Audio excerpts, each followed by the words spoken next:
ग्वालियर में आयोजित प्रेस वार्ता में कांग्रेस के राष्ट्रीय प्रवक्ता सुरेंद्र राजपूत ने भारतीय जनता पार्टी की सरकार पर जमकर निशाना साधा। सुरेंद्र राजपूत ने प्रदेश में लगातार बढ़ती बेरोजगारों की संख्या पर आंकड़े जारी किए। उनका कहना था कि ग्वालियर में बेरोजगारी की स्थिति सबसे दयनीय है, वहीं भोपाल भी बेरोजगारों की संख्या में दूसरे स्थान पर है। ये बात हम नहीं कह रहे, ये आंकड़े सरकार द्वारा दिए गए हैं। सरकारी आंकड़ों के मुताबिक 1,58,000 से ज़्यादा बेरोजगारों की संख्या अकेले ग्वालियर में है। उद्योग धंधों के नष्ट होने और कॉरपोरेट के हाथों की कठपुतली बनी केंद्र सरकार की तर्ज पर मध्य प्रदेश सरकार भी पूर्व में ग्वालियर अंचल में सैकड़ों की संख्या में फैक्ट्री पर धारा लगा चुकी है।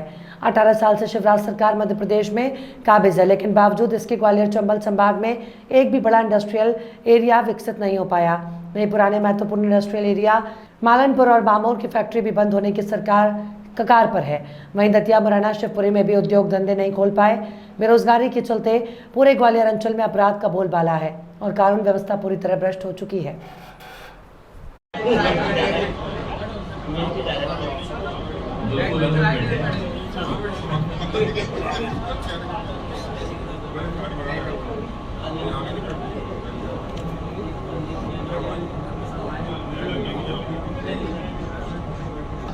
ग्वालियर में है, आंकड़े कितने हैं वो आपके सामने अभी मैं प्रेस नोट में भी रख दूंगा। आप चाहो तो मैं बोल भी देता हूं, लेकिन बोलने में खराब नहीं लगता है।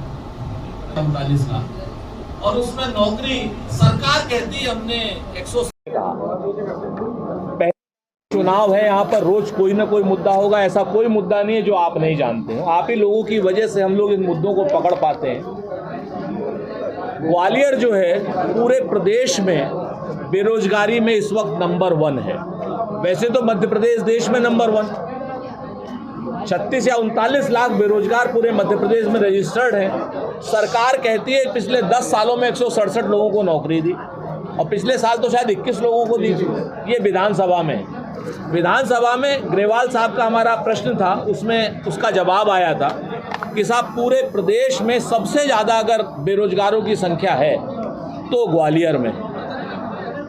जब ग्वालियर में बेरोजगारों की संख्या इतनी ज़्यादा है तो अल्टरनेटिव रोजगार देखे जा रहे हैं। दतिया में एक नया रोजगार पैदा कर दिया भाजपा ने। जिस दतिया में हर लड़के की कमर में करधनी सजती थी, उसी दतिया में आज की डेट में पिछले 18 सालों से करधनी की जगह पिस्टल टंगती है। पिस्टल टंगी यानी लूट, अपहरण, डकैती, छिनैती, खनन, अवैध खनन, दूसरे के ऊपर बुलडोजर चलाना। हमारे साथी हैं राजेंद्र भारती जी, उनको बर्बाद करने का काम कर दिया एकदम आपके सामने। या तो माईवे या हाईवे जिस तरीके से वहाँ किया गया, जिस तरीके से यहाँ ग्वालियर में आपने रोजगार खत्म करके बेरोजगारों को और हमारे नवयुवकों को निराश किया। मैं अभी स्टेडियम जाता हूँ, देखता हूँ बच्चे जो हैं दरोगा की परीक्षा की तैयारी करते हैं। अगर आपके सामने हो पिछले 5 सालों में अगर दरोगा की परीक्षा हुई हो तो बता दें। खून निकलते, उनके खून निकलता है। तो ये सारी की सारी व्यवस्थाएं जो चरमराई हुई हैं शिवराज शासनकाल में, और जिस तरीके से ग्वालियर को किसी वक्त ग्वालियर मॉडर्न सिटी होता था, भोपाल का नंबर 1 सिटी होता था, सॉरी मध्य प्रदेश का। आज कहाँ है वो?